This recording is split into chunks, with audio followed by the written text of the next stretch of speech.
Hello, comrades. Ace of Bricks here, and today I'm doing something very special. This is my top 15 LEGO minifigures of all time.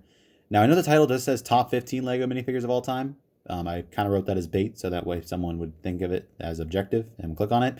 If you're that person, haha, you got fooled. But yeah, these are my personal top 15. Now, some of them are based on the design of the figure themselves, and others are based on the sentimental value, and others are a mixture of both. So I'm going to go through my top 15. Now, there are no custom minifigures in here, like from third party sellers. These are all official. There are none that I have made out of pieces. Again, they're all official. You can get them in sets. Some have been duped up. Actually, now that I'm looking at it, it's really only a couple. A couple have been duped up with some accessories and better pieces, but even if they were just the base version, they would still be, you know, where they are. They're not just, higher because of the accessories. I think you get what I mean. So, yeah, right here, you got my two sig figs. This is the one I had in middle school. This is the one I have right now as I graduate high school in a few months, virtually at this point. So, yeah, because of the C word and the, we're in the Q word. But yeah, now the first figure we have here, this is kind of an honorable mention. It's not part of the 15. I was going to put it in here, but I didn't want to because it is a big fig. This is Bane from the Lego Batman movie. Now, I do really love this big fig, and it's probably my personal favorite one that I own. However, I didn't want to put it on the list because it is mini figs. So decided to leave it out of the official count, but it is here because I do really like the way it looks. I think it's very, it's a really big upgrade from what they had from Big Figs at the time. I do love the studs on the back to build the sort of apparatus that, distributes venom across his body. I do love the Big Fig style of Bane. I love the Dark Knight style trench coat. The small head is very comical, gives that Lego Batman movie taste. And yeah, it's a very cool Big Fig. But it's not part of the list. So the first minifig as number 15, another Batman figure, is Batman himself. This is the Nightmare version of Batman. Now, the Nightmare version of Batman did appear in Batman vs. Superman, which was a pretty bad movie. So this figure is definitely based more on appearance than, sentimental value. But I love the way the Nightmare Batman looks. I think it looks very unique, especially for a Batman figure, and I'm really glad they made it. I think it's going to be a very collectible Batman, and I really like the way it looks. Love the goggles. I love the sort of apocalyptic style Warzone sort of gear he's got going on with the camo pants.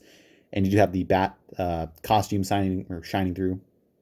And yeah, I think it's very cool. So that is Batman, number 15.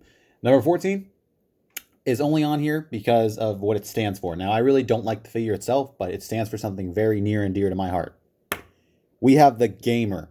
Now, Gamers have been recognized enough to earn itself a figure from LEGO. That is saying something. We are rising up, boys. We got the Gamer. It's a gamer. We got a mix of the PS4 and the Xbox controller. We're crossing lines. It's like red and blue. This is amazing. It's absolutely revolutionary. Now, it does look like Jacksepticeye, who I don't watch, which I don't like. I don't really like the fact that he had to use a dyed hair. But it's pretty cool nonetheless. We have a Gamer. We're moving up in the ranks, boys. Either way, back to the actual count. Number 13. We have the macho wrestler from the Lego movie sets. This came in the Lord of Business is Evil lair, if I do remember correctly. And yeah, I'm a big fan of WWE, much more a few years ago than I am now, but I still do like the product. I have been watching it during quarantine to keep me slightly entertained, even without a crowd. That's very awkward. But yeah, we have the sort of Mexican lucha one from the Lego movie. They did make a CMF one back in Series 1, which probably goes for a lot of money, so I don't want to buy that. But yeah, I think this looks very nice. It's very nice. I do like the red a bit more than the blue, so that's pretty cool. And yeah, I love the lucha style it's got to it. And the white cape is also very nice. Next up at number 12, we have Bosk. Now, Bosk is my favorite Star Wars character. Don't ask why. And I am really happy that he did get remade a couple years ago in a very cheap set. Now, that being said, I think there are a hell of a lot more improvements. I do think in the future I would like to see a Bosk with dual molded arms and dual molded legs.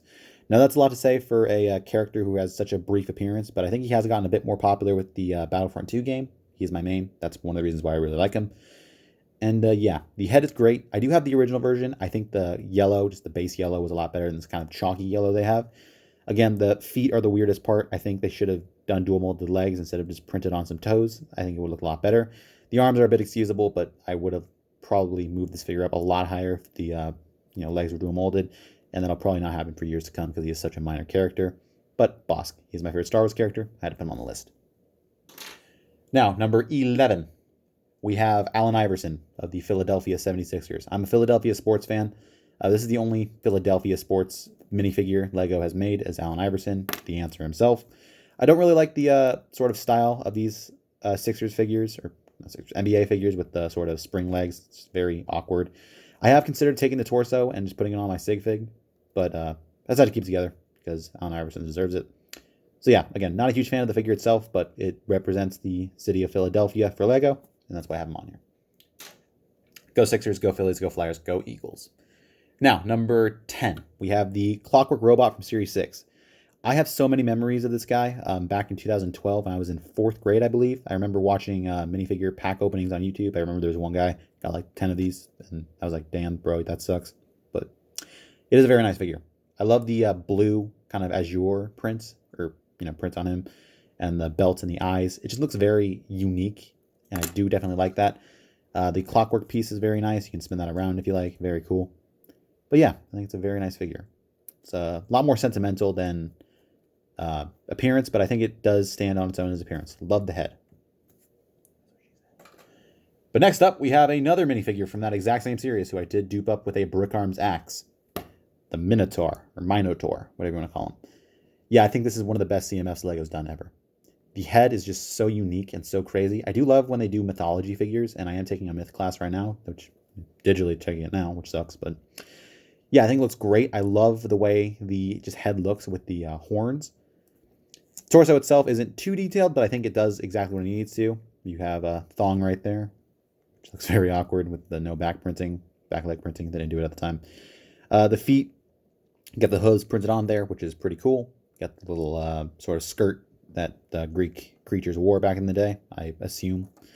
And I did give him a Brick Arms battle axe, which I think makes him look 10 times deadlier. So that is the Minotaur. I definitely love the way the head looks. Just, I gotta stop saying the head. I love the way the molded upper piece there looks. I'm just gonna go back to saying head. So that is that. Number 8. We are moving up. We have Beetlejuice. Now, I have a lot of memories of Beetlejuice growing up. If any of you had those Hondas with the movie screen in the back seat, I was lucky enough to have that. And yeah, I remember I always make my dad put in Beetlejuice because I loved watching the end scene. I did watch Beetlejuice a few years ago. Great movie. Highly underrated. Definitely recommend it. And the Beetlejuice figure, not only, it's more sentimental to me than, again, detailed-wise, but I still think it's a great figure detailed-wise. Would have loved some leg printing on the back, maybe. Not on the back. On the side. I think that would have looked good. It does stand on its own. Honestly, now that I think about it, probably wouldn't look good because I can't do torso printing. It looks good at the way it is. So, yeah. Beetlejuice. Love the hair. The Doc Brown hair. And he does have a double-sided face. Interesting character for LEGO to make. I wouldn't say the Beetlejuice movie is an adult theme, but it is a little bit more adult than I think what LEGO's demographic usually is. But, I saw it when I was growing up, and I liked it. So, glad to have you, Beetlejuice. Now, number 7, we have Finn from Adventure Time. Now, Adventure Time was not my favorite cartoon growing up, but it was definitely one of them. I think the figure itself looks absolutely phenomenal for the simplicity that it holds. There's no torso printing, but it does have dual molded legs and dual molded arms, and I think that really enhances the figure. The golden sword is a nice touch, and the head is double-sided, which is pretty cool. And, of course, the hat at this point is, say it with me now, if you watch The Brick Show, iconic. But yeah, love the printing on the feet there with the shoes. Just looks absolutely great. Number 5, we have Mr. Krabs.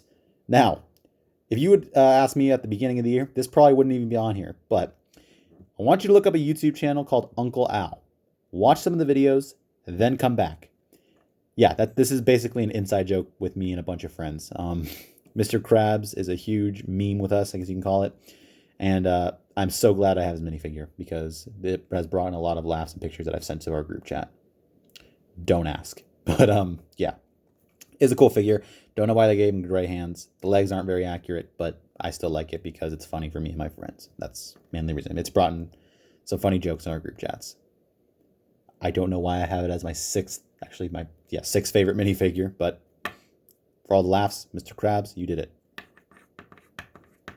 That's my attempt to replicate the Mr. Krabs walking sound effect. Number 5, Indiana Jones. Now, if you're an older LEGO fan, you definitely had at least a few of these growing up, and yeah, I think it still looks great to this day. It's a very iconic figure for the older LEGO fans. Again, the younger ones probably have never seen one of these in their lives. But I think this is an absolutely phenomenal figure. It has a lot of memories for a lot of people, especially if you watch Forest Fire growing up. God, those are so good. But yeah, very common, very cheap to get. Because they're, again, seems in every freaking Indiana Jones set. But the whip, iconic. Hat, iconic. Satchel, iconic. Torso, been used in a lot of different customs. It's just, you know, this figure is definitely more memory-worthy, but it still looks great. And cannot wait for Indiana Jones sets to come back. Number 4, Darth Revan. Now, Revan is one of my favorite Star Wars characters. I think he is a little overrated. I think a lot of people who say they like him don't really know too much about him. But I love the idea of his character with it's kind of a neutral once he dies. Pull the helmet off. I got this at the Force Friday 2016. I was super ecstatic to get it because it was very rare at the time, and for them to bring it back is just awesome. I think the torso printing, continuing on with the legs, is actually very well done. I love the way that looks. He does have some... I don't think he has any back torso printing. No, he doesn't. Don't want to mess with the cape. I did give him a purple lightsaber because I think he needed it. And yeah, I just think it looks... If you're a Star Wars fan, this looks absolutely awesome. The Old Republic is highly underrated. They need to make it canon again. Now, number 3. I'm surprised I put it this high. We have the Series 15 wrestler figure. Again, I love WWE. I don't say I love it. I like WWE now. But I always love the design of the Ultimate Warrior. I do have an action figure of him up on my shelf. And I think this kind of represents wrestling for me. It's a very unique figure. I'm glad they made it. Again, they didn't call it the Ultimate Warrior, but it's obviously supposed to be the Ultimate Warrior. I do love the mullet. That is an awesome hairpiece there. The eyes are pretty cool. I do love the sort of streamers on the arms. It's pretty cool. The dual mold legs. Again, if they had put the like back underwear or back tight printing, I guess they call it, I think this figure would have been a lot better. But I think it's still good for what it is. Just kind of looks weird from the back. The purple and blue blend together very well, which is surprising. I don't remember if the Ultimate Warrior had any attire like this. Maybe he didn't, and they did it this way so they could avoid copyright. He does have a title belt on him. I don't know if that's supposed to represent the World Heavyweight Championship or the Intercontinental. But yeah, Ultimate Warrior represents wrestling for me, which was one of my interests back in 9th grade. Honestly, I started watching it at a very depressing time in my life, and that's why wrestling is special to me, even though the product's absolute garbage now. It's very weird without an audience. Number 2. Now, I was very hard to pick a middle ground between these two. These are very two sentimental minifigures for me. This is basically my Woody and Buzz. I have them both in my hand up here. But I decided to put this one at 2 and this one at number 1, which I'll get to. But number 2 is Boba Fett. Now, Boba Fett, my account used to be called LEGO Boba Fett, and that's back when I got really, really big on Instagram. I since downsized and moved to another account just because, I don't know, I kind of ruined that account. I got political. Don't ever get political. I did give him an Aerial Lights jetpack, which is pretty cool. But yeah, Boba Fett has a lot of memories for me, going through 8th grade especially. And, you know, he was always my happy place. That sounds very weird, but, you know, it's a great figure. The figure itself looks fantastic, don't get me wrong, but it holds a lot of memory for me. I took a bunch of pictures of this guy back in 2016, and it's just a very sentimental figure to me. So, Boba Fett is one of the centerpieces of my collection. But number 1, it's kind of the same reason as Boba Fett, but we'll get into that, why I put him ahead. But it is Wolverine. Now, Wolverine is my favorite X-Men, favorite Marvel character, favorite comic book character, and I think he looks absolutely fantastic. Again, before I became LEGO Boba Fett, I was LEGO Wolverine. So, sort of Wolverine kind of kicked off my entire LEGO media career. Career is a very, very special way of calling it. But yeah, he's what started me off. I've had this figure forever, and it means a lot to me. I did give him some Catman legs to kind of give the dual molded look. But yeah, Wolverine. I got this figure on my birthday, 2014. 2 months later, I started my account. And yeah, it's been a journey since. So I look at Wolverine, and I think of where I was back then. So those are my favorite minifigures. I hope you guys enjoyed this video. If you want to comment down below what you disagree and what you agree with, go ahead. Again, these are just some very special to me. I don't know if the camera's glitching out for you. I don't know. It's kind of glitching out on my screen. I don't really like to edit these, but it's very late. So yeah, those are my favorite minifigures. I hope you guys enjoyed this video. Again, some of these are sentimental. Some of these are more on detail. Some of them are both, especially Boba Fett here. Yeah, I'm going to stop rambling, and I'm going to get out of here. Stay safe, wash your hands, and I'll see you guys in the next video.